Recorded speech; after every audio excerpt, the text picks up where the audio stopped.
ഈ വീഡിയോ കാണുന്ന നിങ്ങളിൽ പലർക്കും ഇപ്പോഴും അറിയാത്തൊരു കാര്യം, ഒരു ഹാബിറ്റ് എങ്ങനെ സ്റ്റാർട്ട് ചെയ്യണം, അത് എങ്ങനെ കൺസിസ്റ്റന്റ് ആയിട്ട് മുന്നോട്ട് കൊണ്ടുപോകണം എന്നുള്ളത്. ശരിയല്ലേ?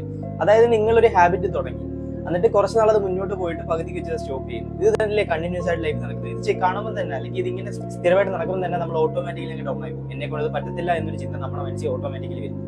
അപ്പൊ ഇതെങ്ങനെ മാറ്റിയെടുക്കാം? ഇത് മാറ്റാനായിട്ട് ഒറ്റ വഴിയുള്ളൂ. നമ്മൾ ഫുൾ എഫേർട്ട് ഇട്ട് ആ ഒരു ഹാബിറ്റ് നമ്മുടെ ലൈഫിൽ കൊണ്ടുവന്നു കഴിഞ്ഞാൽ ഓട്ടോമാറ്റിക്കലി നമ്മുടെ സബ് കോൺഷ്യസ് മൈൻഡ് അതിനെതിരെ റിയാക്ട് ചെയ്യും. അപ്പൊ അത് മാറ്റാനായിട്ട് നമ്മുടെ കയ്യിൽ ഒറ്റ വഴിയുള്ളൂ. അതായത് നമ്മൾ ഏത് ഹാബിറ്റാണോ നമ്മുടെ ലൈഫിൽ പുതിയതായിട്ട് ഇൻക്ലൂഡ് ചെയ്യാൻ ശ്രമിക്കുന്നത്, ആ ഒരു ഹാബിറ്റ് ഡെയിലി ഒരു 1% വീതം കൂട്ടി കൊടുക്കാൻ ശ്രമിക്കുക. മനസ്സിലായോ? അതായത് ഒരു എക്സാമ്പിൾ ആയിട്ട് നമ്മൾ ഡെയിലി രാവിലെ നേരത്തെ എഴുന്നേൽക്കാനായിട്ട് ശ്രമിക്കുന്നു. അപ്പോൾ നമ്മൾ ഡെയിലി എണീക്കുന്ന സമയം രാവിലെ ഒരു 9 മണിയാണെങ്കിൽ നമ്മൾ ഒരു 8:55 ആ ഒരു ടൈമിൽ എണീക്കാൻ ശ്രമിക്കുക. അതായത് ഒരു 5 മിനിറ്റ് ഡിഫറൻസ്, അതാണ് ഒരു 1% ഉദ്ദേശിക്കുന്നത്. അതിങ്ങനെ ഡെയിലി ഈ 5 മിനിറ്റ് വീതം കുറച്ച് കൊണ്ടുവരിക. അപ്പോൾ അതനുസരിച്ച് 1% വീതം നിങ്ങൾ ഡെയിലി ഇമ്പ്രൂവ് ആവുന്നുണ്ട്.